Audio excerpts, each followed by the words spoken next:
বন্ধুরা, আজ আমরা আলোচনা করব বাংলাদেশি হরর ওয়েব সিরিজ পেট কাটা শ নিয়ে। এই সিরিজটি লিখেছেন এবং পরিচালনা করেছেন নুহাস হুমায়ুন। এই শো এর প্রথম সিজনে মোট 4টি পর্ব রয়েছে, যেখানে 4টি আলাদা গল্প আছে। তাই আজকের ভিডিওতে আমরা সবাই মিলে এই ওয়েব সিরিজের গল্প জানার পাশাপাশি এর সঙ্গে জড়িত লোককাহিনী নিয়ে আলোচনা করব। ভিডিও শুরু করার আগে আপনাদের কাছে আমার একটি অনুরোধ, যদি ভিডিওটি আপনাদের ভালো লাগে তাহলে লাইক বাটনে ক্লিক করবেন এবং চ্যানেলটি সাবস্ক্রাইব করতে ভুলবেন না। সামনে যাওয়ার আগে আপনাদের জানিয়ে রাখি, এই চ্যানেলের নামে টেলিগ্রামে একটি নতুন চ্যানেল খোলা হয়েছে, যেখানে নতুন পুরান যে কোনো মুভি বা সিরিজ এখন থেকে ফ্রিতে টেলিগ্রাম চ্যানেল থেকে ডাউনলোড করতে পারবেন। এছাড়া একটি চ্যাট গ্রুপও আছে, যেখানে আপনারা নিজেদের পছন্দের মুভি সিরিজের রিকোয়েস্ট করতে পারবেন, যার ভিত্তিতে আমরা দ্রুততম সময়ে আপনার রিকোয়েস্ট করা মুভি সিরিজ চ্যানেলে আপলোড করে দেব। চ্যানেলের লিংক নিচের ডেসক্রিপশন বক্সে দেয়া আছে, তাই আজই গিয়ে জয়েন হয়ে যান। প্রথম এপিসোডের নাম এই বিল্ডিং এ মেয়ে নিষেধ, যার অর্থ এই বিল্ডিং এ কোনো মেয়ে আসতে পারবে না। এপিসোডের শুরুতে আমরা একটি ছেলেকে দেখতে পাই, যার হাতে একটি বড় মাছ। সে তার ভাড়া করা অ্যাপার্টমেন্টের দিকে যাচ্ছে। ঠিক তার পেছনে আমরা এক ভয়ঙ্কর হাত দেখতে পাই, যেটি মাছ থেকে ঝরে পড়া জল চেখে দেখছে। সেই ছেলেটির নাম ছিল হাসান। সে বাড়ি এসে তার বন্ধুর জন্য চা বানায় এবং তার নানি ও মায়ের কথাও বলে। তবে একটা জিনিস বলে দেই, হাসানের নানি তাকে সবসময় বিপদ থেকে দূরে থাকতে বলতেন, আর তার মা তাকে সবসময় বিপদের মোকাবেলা করতে বলতেন। চা তৈরি হওয়ার সঙ্গে সঙ্গে হাসান তার বন্ধু সফাকে ডাকে, কিন্তু তার অবাক করার বিষয় হলো সফার মৃতদেহ মেঝেতে পড়ে আছে এবং সোফায় একটি মেছো ভূতনি বসে আছে।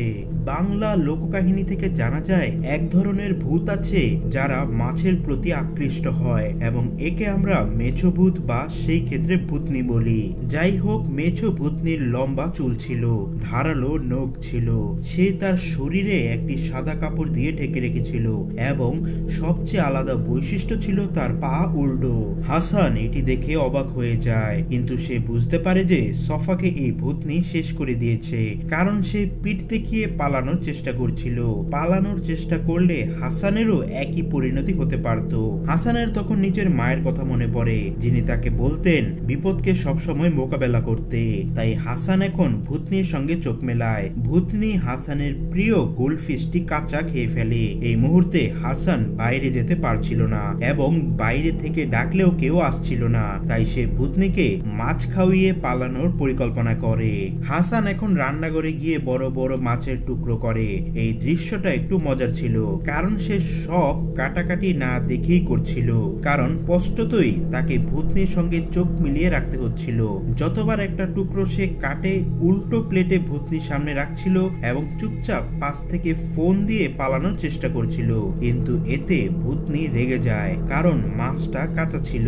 আমার মনে হয় ভূতনির মাছের রক্তের গন্ধ পছন্দ হচ্ছিল না এবং তাই সে মাছটি দূরে ছুঁড়ে ফেলে দেয়। হাসানের পালানোর পরিকল্পনা ব্যর্থ হয়ে যায়। তখন সে আরেকবার সুযোগ নেয়। এবার সে মাছ রান্না করে উপস্থাপন করার কথা ভাবে, কিন্তু সমস্যা ছিল যে তাকে সবসময় ভূতনিকে দেখতে হচ্ছিল।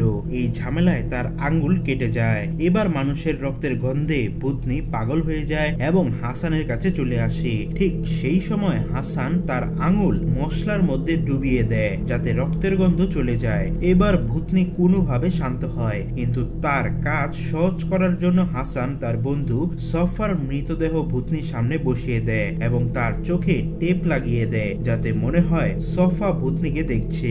এই ফাঁকে হাসান একটি মাছের টুকরো করে এবং সেটি ভূতনির সামনে রেখে ধীরে ধীরে পালাতে শুরু করে।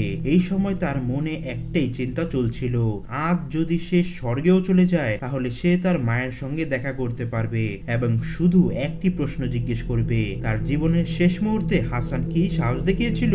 এই সময় ভূতনি মাছ রেখে তার মুখ থেকে একটি কালো তরল পদার্থ বের করে মাছের ওপর ঢেলে দেয় এবং খুব উৎসাহের সঙ্গে খেতে শুরু করে। হাসান এই সুযোগে দরজা দরজার কাছে পৌঁছে যায়, কিন্তু ঠিক এই মুহূর্তে সফার মৃতদেহ মাটিতে পড়ে যায়, অর্থাৎ হাসানের পিঠ এখন ভূতনির দিকে ছিল।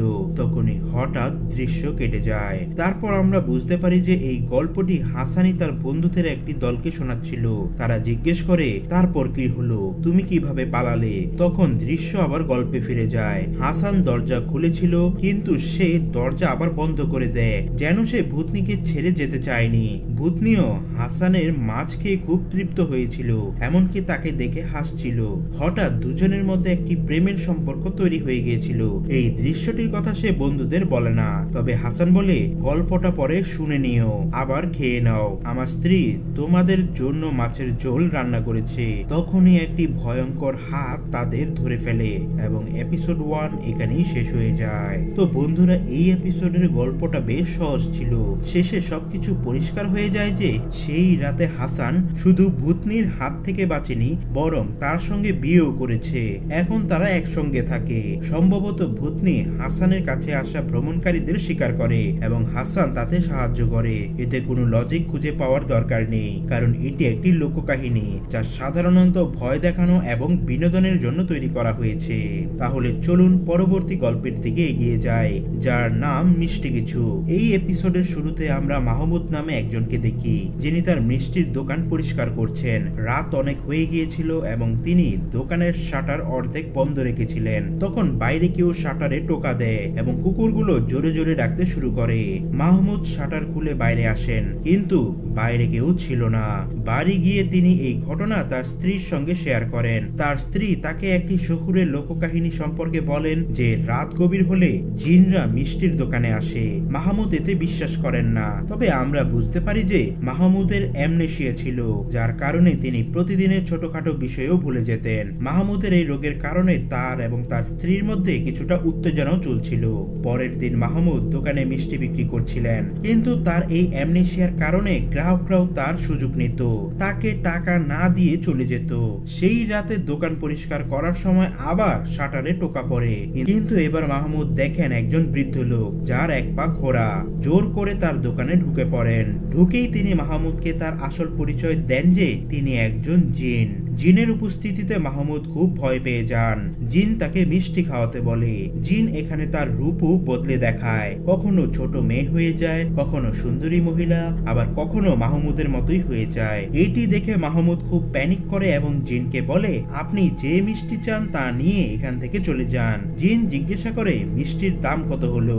মাহমুদ বলে, আমার মনে নেই। জিন বলে, তুমি আমার কাছ থেকে যা চাও তাই নিতে পারো। মাহমুদের ভুলে যাওয়ার রোগ দেখে জিন তার প্রতি দয়া দেখায় এবং তাকে একটি ইচ্ছা পূরণ করতে বলে। মাহমুদ চোখ বন্ধ করে একটি ইচ্ছে করে। পরের দৃশ্যে মাহমুদ তার স্ত্রী অন্তরার কাছে বাড়িতে যায় এবং খুব আত্মবিশ্বাসের সঙ্গে তার এবং তার স্ত্রীর প্রথম দেখার কথা মনে পড়ে। আমরা বুঝতে পারি যে মাহমুদ ইচ্ছে করেছিল যে তার সবকিছু যেন মনে থাকে। এই কারণে তাকে তার স্ত্রীর সঙ্গে দেখা হওয়ার দিনের কথা পুরোপুরি মনে পড়ে গিয়েছিল। অন্তরা তাকে জিজ্ঞেস করে, তোমার কি মনে আছে আমার সালে কতগুলো ফুল ছিল? এবং আশ্চর্যজনকভাবে মাহমুদের তাও মনে ছিল, যেটা ছিল 34টি। এই কথোপকথনে মাহমুদের স্ত্রী মুগ্ধ হয়। পরের দিন অন্তরা সেই শাল বের করে তার উপরে ফুল গোনে এবং সেটি ছিল ঠিক 34টি। অন্তরা মনে করে যে তার স্বামী এখন সুস্থ হতে শুরু করেছে। অন্যদিকে দোকানে আসা একটি ছেলেকে মাহমুদ বলেন, আগে পুরনো মিষ্টির দাম দিয়ে যাও, নইলে নতুন মিষ্টি পাবে না। ছেলেটি বলে, কোনো সাক্ষী আছে যে আমি তোমার কাছ থেকে মিষ্টি নিয়েছি? তখন মাহমুদ তাকে সেই দিনের পুরো ঘটনা শোনায়, সে কখন এসেছিল, কি করেছিল সব। আমরা বুঝতে পারি যে এতদিন সবাই মাহমুদকে বোকা বানিয়ে মিষ্টি নিয়ে যেত, কিন্তু এখন থেকে আর তা হবে না। যাই হোক, মাহমুদের দোকানে এখন ভিড় বাড়তে থাকে। লোকজন তাকে অতীতের ঘটনা যেমন ক্রিকেটের প্রশ্ন বা সাধারণ জ্ঞানের প্রশ্ন জিজ্ঞাসা করে। মাহমুদ সব প্রশ্নের উত্তর দেয়, তবে একটি শর্তে, সবাইকে তার দোকান থেকে 2 কেজি মিষ্টি কিনতে হবে। এতে মাহমুদের বিক্রি অনেক বেড়ে যায় এবং জ্ঞানী হয়ে ওঠায় সে খুব খুশি হয়। এক রাতে মাহমুদ এবং জিন একসঙ্গে বসে কথা বলে। জিন মাহমুদকে জিজ্ঞেস করে আজ কোন মিষ্টি খাওয়াবে। এই মুহূর্তে মাহমুদ জিনকে উত্তেজিত হয়ে দোকান থেকে চলে যেতে বলে। দোকানে মিষ্টি ফুরিয়ে গিয়েছিল এবং সে বারবার জিনকে সাধারণভাবে ভাই ভাই বলছিল। এতে জিন রেগে যায় এবং বলে প্রথম দিন তুমি আমাকে স্যার বলতে, আর আজ ভাই বলছো। জিন তাকে মনে করিয়ে দেয় যে তার দেয়া আশীর্বাদের কারণে আজ মাহমুদের সব মনে আছে, তাই সে যেন বেশি গর্ব না করে। কিন্তু মাহমুদ তবুও মানে না এবং জিনকে শোনায় আমি তোমার কাছে আশীর্বাদ চাইনি, তুমি নিজে দিয়েছো, আর দিয়েছই যখন এই ছোট্ট জিনিসই দিলে আরো বড় কিছু দিতে পারতে। এসব শুনে জিন বুঝতে পারে মাহমুদ এখন অহংকারী হয়ে গেছে। জিন আরো বলে যে সেও তার জীবনে অহংকার করেছিল। যাই হোক, বাড়ি এসে মাহমুদ মাঝরাতে তার স্ত্রীকে জিজ্ঞাসা করে আমার মাথায় যে গানটা চলছে তার লিরিক্স বলো। মূলত এখন এমন হয়েছিল যে মাহমুদের সব মনে পড়ে গিয়েছিল, কিন্তু গানের কথা মনে পড়ছিল না। অন্তরা তার কথার জবাব দেয় না। তখন মাহমুদ তাকে অভিযোগ করে যখন আমাদের ফ্যামিলি ডাক্তার আসে তখন তুমি তার জন্য সেজেগুজে থাকো। মূলত এখানে এক ধরনের প্রতারণার অভিযোগ করছিল সে। ধীরে ধীরে মাহমুদের শৈশবের কথা মনে পড়তে শুরু করে। এমনকি সে অনুভব করে যে কিভাবে সে তার মায়ের গর্ভ থেকে জন্ম নিয়েছিল। হঠাৎ মাহমুদের মা চিৎকার করতে শুরু করেন। আমরা বুঝতে পারি যে মাহমুদ পুরনো কথা মনে করে পাগল হয়ে গিয়েছিল। এই সময় আমরা দেখি জিন জানালা থেকে মাহমুদের পাগলামি দেখে হাসছে। পরের সকালে আমরা জানতে পারি যে রাতে মাহমুদ তার মায়ের কাছে গিয়ে বলেছিল যে তার মা তাকে সেই গান শোনান যেটি তিনি তার শৈশবে শোনাতেন। এমনকি সে বলে যে সে তার মায়ের গর্ভে ফিরে যেতে চায়। ডাক্তার অন্তরা এবং তার শাশুড়ির সঙ্গে মাহমুদের অ্যামনেশিয়া নিয়ে আলোচনা করে, কিন্তু অন্তরার শাশুড়ি বলেন এটা জিনের কাজ। অন্তরাও জিন এবং মাহমুদের মধ্যে দেখা হওয়ার গল্প জানতো। এই কাহিনী শোনার পর তার শাশুড়ি বলেন এ আর কেউ নয়, ইবলিশ শয়তান, যিনি সব জিনের রাজা। বন্ধুরা, আমি আপনাদের বলে দেই ইসলাম ধর্মে ইবলিশ সব ভূতের প্রধান, যেমন খ্রিস্টান ধর্মে আমরা লুসিফারকে জানি। এটা শুনে অন্তরা দৌড়ে মাহমুদের দোকানে যায়, কিন্তু আমরা দেখি ততক্ষণে অনেক দেরি হয়ে গেছে। মাহমুদ তখন আর জীবিত ছিল না, সে পাগলামিতে একটি বিশ্বের ছবি এঁকেছিল। আমরা বুঝতে পারি যে ইবলিশ তাকে এত বড় আশীর্বাদ দিয়েছিল যে তার শৈশবের কথা নয় বরং পুরো বিশ্ব সৃষ্টির সবকিছু জ্ঞান হয়ে গিয়েছিল। সে এত চাপ সহ্য করতে পারেনি এবং শেষ হয়ে গিয়েছিল। পরের দৃশ্যে আমরা মাহমুদের শেষকৃত্য দেখি। অন্তরা এবং তার শাশুড়ি আলোচনা করেন যে তারা সবসময় মাহমুদকে তার অ্যামনেশিয়ার জন্য দোষ দিয়েছে, কিন্তু আজ তারা মাহমুদের চলে যাওয়ার বেদনা ভুলতে চায়। তখনই ক্লাইম্যাক্সে আমরা দেখি ইবলিশ অন্তরার পাশে বসে আছে। সে অন্তরাকে প্রস্তাব দেয় তুমি যদি কিছু ভুলতে চাও আমি তোমাকে সাহায্য করতে পারি। আর এখানেই পর্ব 2 শেষ হয়ে যায়। তো বন্ধুরা, মূলত এই এপিসোডে আমরা মাহমুদ এবং ইবলিশের মধ্যে গল্প জানতে পারি। প্রথমে ইবলিশ তাকে একটি ভালো আশীর্বাদ দিয়েছিল, কিন্তু মাহমুদ তার জ্ঞানের গর্ব করতে শুরু করায় ইবলিশ তাকে আশীর্বাদকে আরো বাড়িয়ে দেয়, যার ফলে মাহমুদের জীবন শেষ হয়ে যায়। এ থেকে আমরা একটাই শিক্ষা পাই, কখনোই আমাদের প্রতিভা বা উপহারের উপর গর্ব করা উচিত নয়। এখন এই মিষ্টির দোকানে জিন আসার গল্পটি ছিল একটি লোককাহিনী। বলা হয় জিনরা মিষ্টির খুব শৌখিন, তাই তারা রাতে মিষ্টি কিনতে আসে। কখনো কখনো জিনরা ভালো হলে দোকানকে আশীর্বাদ করে যাতে ব্যবসা আরো ফুলে ফেপে ওঠে। কিছু দোকানদার জিনদের জন্য আলাদা মিষ্টিও রেখে দেয় তাদের আশীর্বাদ পাওয়ার জন্য। এই গল্পগুলো একত্রিত করে এখানে একটি ভালো শিক্ষা দিয়ে দেখানো হয়েছে। তাহলে এখন চলুন তৃতীয় পর্বের দিকে, যার নাম লোকে বলে। এই পর্বের শুরুতে আমরা একটি জুটিকে দেখি যারা একটি নির্জন জায়গায় ঘুরতে গিয়েছিল। তখন মেয়েটি ছেলেটির ফোন নিয়ে নেয়, যেখানে সে কিছু আপত্তিকর জিনিস দেখে ফেলে, যার ফলে তার মেজাজ খারাপ হয়ে যায়। সম্ভবত সে ছেলেটিকে প্রতারণা করতে দেখে ফেলেছিল। ছেলেটি এখানে বোঝানোর চেষ্টা করে যে সে যা দেখেছে বা শুনেছে তা গল্প, কিন্তু মেয়েটি বলে গল্পেও তো কিছু সত্য থাকে। যাই হোক, এরা দুজন এখন নদীর তীরে পৌঁছে, যেখানে একটি উল্টো নৌকা রাখা ছিল। তার আশেপাশে কিছু লোকও ছিল যারা তাদের চা অফার করে। এখন এরা কাউকে ফোনও করতে পারছিল না, কারণ মেয়েটির ফোনে চার্জ ছিল না আর ছেলেটির ফোন সে পানিতে ফেলে দিয়েছিল। তখনই হঠাৎ তাদের পেছনে একজন বৃদ্ধা এসে বলেন এটাই সেই গ্রাম যেখান থেকে বাংলা সংস্কৃতির সব কুসংস্কারের জন্ম হয়েছে। এখন একে একে আমরা সব গল্প শুনবো। প্রথম গল্পটি একজন নৃত্যশিল্পীর। এক সময় এই গ্রামে একজন খুবই সুন্দরী মেয়ে থাকতো। সে একজন নৃত্যশিল্পী ছিল এবং সবসময় লাল শাড়ি ও লম্বা খোলা চুলে থাকতো। তার নাচ পুরো গ্রাম পছন্দ করত, কিন্তু একদিন তার খ্যাতি দেখে লোকেরা ঈর্ষান্বিত হয়ে ওঠে, কেউ তাকে শেষ করে দেয়। তার শরীরের সামনে তার চিরুনি রাখা ছিল। তখন থেকে লোকেদের মধ্যে এই কুসংস্কার চালু হয়েছে। বলা হয় চিরুনি যদি মাটিতে পড়ে যায় তাহলে বাড়িতে মেহমান আসবে, কিন্তু সেই নৃত্যশিল্পীর দৃষ্টিকোণ থেকে বললে তার বাড়িতে আসা মেহমানই তার জীবন নিয়েছিল। তাই এভাবেই গল্প বা কুসংস্কার শুরু হয় এবং জায়গায় জায়গায় ছড়িয়ে পড়ে, এমনকি কিছুটা বদলেও যায়। যাই হোক, দ্বিতীয় গল্পে আসি। এখানে একজন বৃদ্ধ লোককে দেখানো হয়। তিনি তার বাড়িতে একজন নয় দুজন মেয়েকে বিয়ে করে নিয়ে আসেন। দুই স্ত্রী, 15 বছরের মেয়ে ছিল, তাই সারাদিন বাড়িতে একে অপরের সঙ্গে লড়াই ঝগড়া চলতো। এতে বৃদ্ধ লোকটি বিরক্ত হয়ে যান এবং দুই স্ত্রীকে বলেন, আজ তোমাদের মধ্যে রান্নার প্রতিযোগিতা হবে, যে জিতবে সে বাড়িতে থাকবে আর অন্যজনকে বিদায় করা হবে। দুজনেই রুটি ও খাবার তৈরি করতে শুরু করে। রাতে যখন বৃদ্ধ লোকটি আসেন, তিনি প্রথম স্ত্রীর খাবার খেয়ে ঠিক করেন যে সে রান্না ভালো করতে পারে, তাই তাকে বাড়িতে রাখবেন এবং দ্বিতীয় স্ত্রীকে বাড়ি ছাড়তে হবে। এটা অবশ্যই অন্যায় ছিল, কিন্তু এর পরিণাম কি হলো? দুই স্ত্রী একজোট হয়ে বৃদ্ধ লোকটিকে দড়ি দিয়ে বেঁধে নদীতে ফেলে দেয়। তখন থেকে এই কুসংস্কার শুরু হয় যে কেউ যদি একটি খাবারের কামড় নেয় সে পানিতে পড়ে যাবে, কারণ স্পষ্টতই বৃদ্ধ লোকটিও খাবার একবারই চেখেছিলেন। আপনাদের মধ্যে অনেকে জানেন বাংলা সংস্কৃতিতে যখন খাবার চাকা হয় বা স্বাদ নেওয়া হয় তখন একবার নয় অন্তত দুবার করা হয়। তাই আপনারা দেখতে পাচ্ছেন এই কুসংস্কার কোথা থেকে এসেছে। যাই হোক, তৃতীয় গল্পে আসি, যেটি একজন চোরের। গ্রামে একজন চোর থাকতো যে প্রতি রাতে শাকসবজি ও ফল চুরি করত, কিন্তু একদিন গ্রামবাসীরা তাকে ধরে ফেলে এবং বেঁধে ফেলে।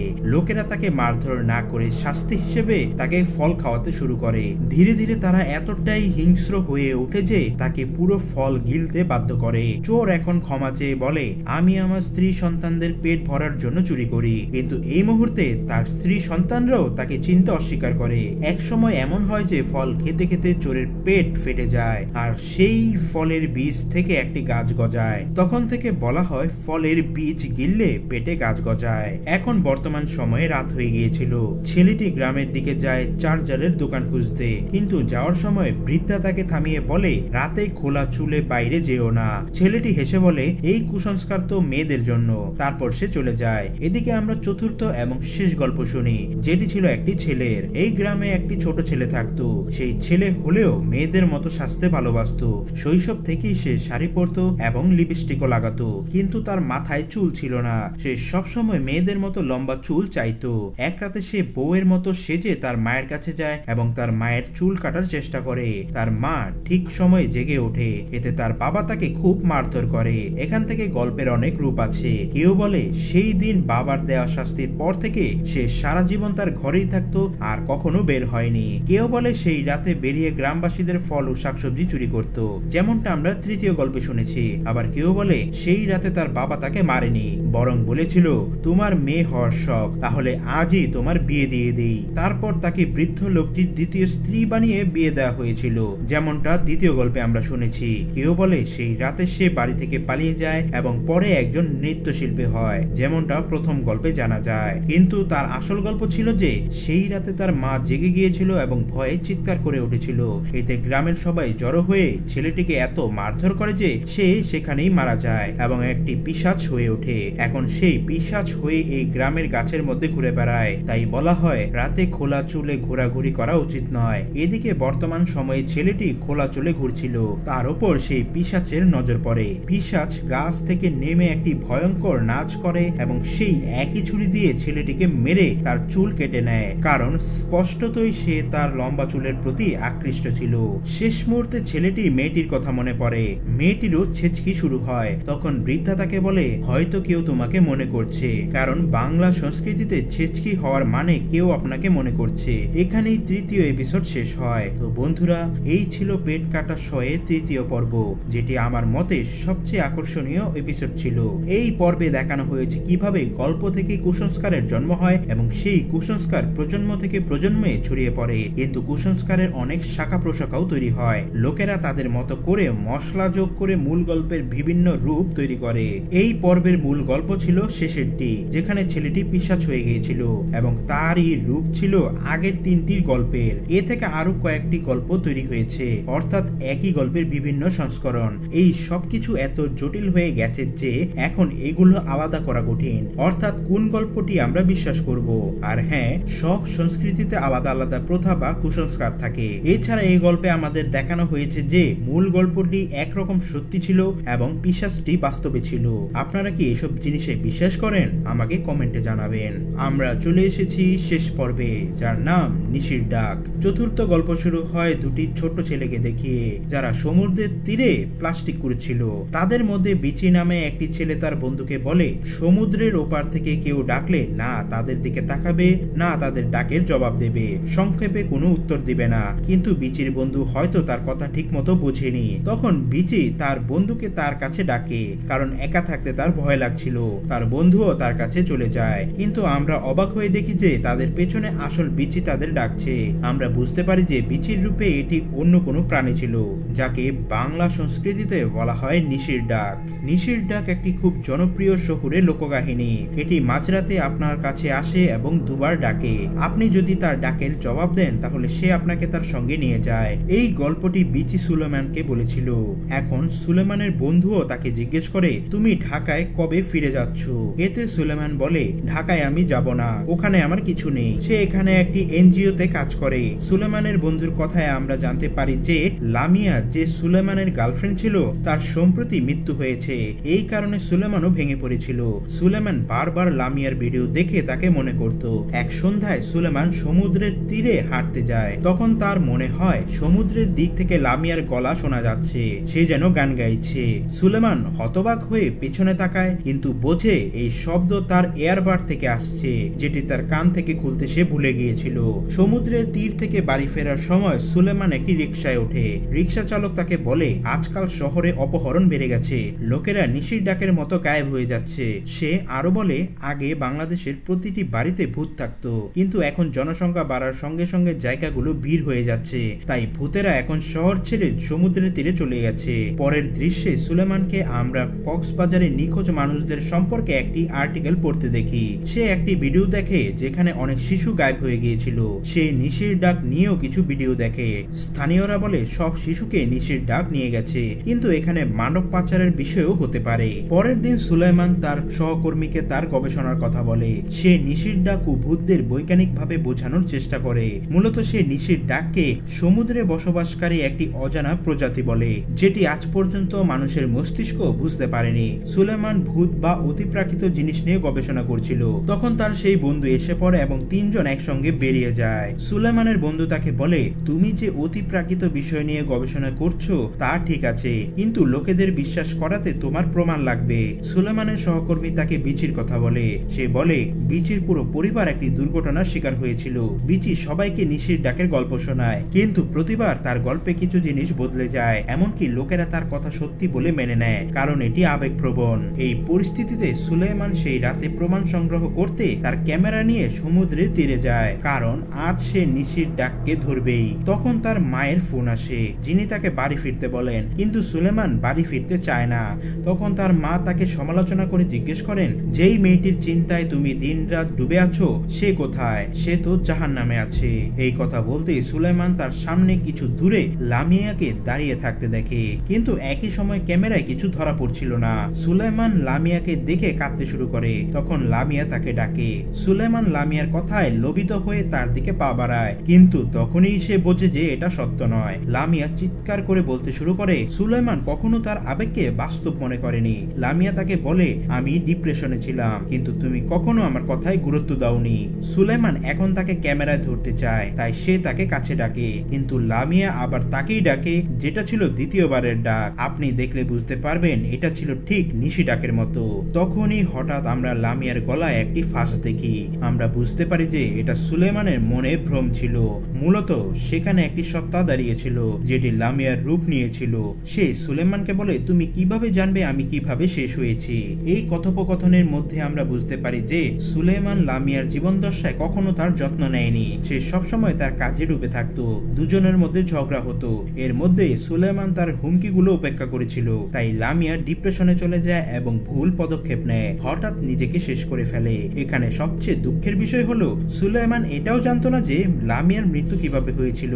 এখানে দেখতে দেখতে লামিয়ার চেহারা একটি ভয়ঙ্কর সত্তায় বদলে যায় আর সুলেমান পানিতে ডুবে যেতে শুরু করে। পরের সকালে সুলেমান সমুদ্রের তীরে জ্ঞান ফিরে পায়। সে বিচিকে পানির দিকে আসতে দেখে এবং তাকে থামানোর চেষ্টা করে। বিচি তাকে বলে, আমাকে আমার বাবা মার কাছে যেতে হবে, আমি আসল নকল কিছু জানি না, শুধু যেতে হবে।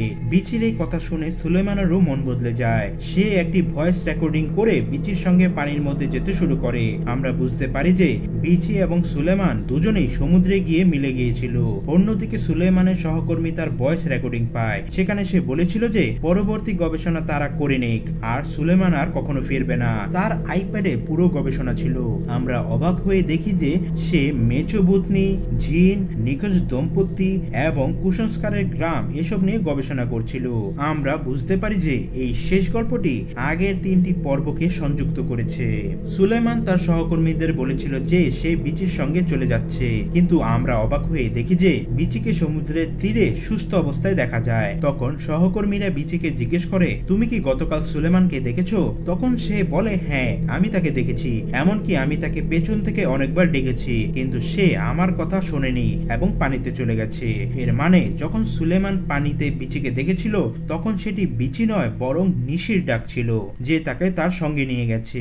মূলত নিশির ডাক প্রথমে লামিয়ার রূপে এসেছিল, কিন্তু তাতেও যখন কাজ হয়নি তখন সুলেমানকে প্রলুব্ধ করতে নিশির ডাক রূপ নিয়েছিল এবং শেষে সুলেমানের সঙ্গে কি হয়েছিল তা আমরা সবাই জানি। অর্থাৎ সুলেমানকে সম্পূর্ণভাবে আবেগের দিক দিয়ে ভেঙে ফেলা হয়েছিল এবং শেষে সে সমুদ্রে ডুবে গিয়েছিল, বিচির সঙ্গে যে বিচি নয় বরং নিশির ডাক ছিল। এখানেই শেষ পর্ব শেষ হয়ে যায়। তো বন্ধুরা, এটা ছিল পেট কাটা শয়ের শেষ পর্ব।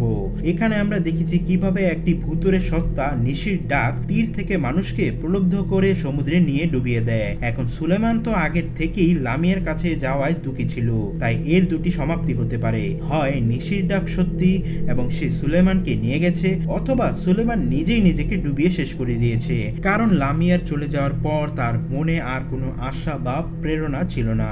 এখন দেখতেই পাচ্ছেন 4টি গল্প কোথাও না কোথাও একে অপরের সঙ্গে সংযুক্ত। এটাই পুরো সিরিজের সৌন্দর্য। এই গল্পগুলো আমাদের অনেক কিছু শেখায় এবং বেশ আকর্ষণীয় ছিল, বিশেষ করে যে শহরে গল্পগুলো দেখানো হয়েছে। যাই হোক, এই ছিল পেট কাটা শোয়ের পুরো এক্সপ্লেনেশন। এখানে আমরা বাংলা সংস্কৃতির অনেক লোককাহিনী এবং শহুরের লোককাহিনী নিয়ে কথা বলতে দেখেছি। দেখা হচ্ছে পরবর্তী ভিডিওতে। ততদিন ভালো থাকবেন এবং আশেপাশে পরিবেশকেও ভালো রাখবেন। Till then, stay with PD reviews.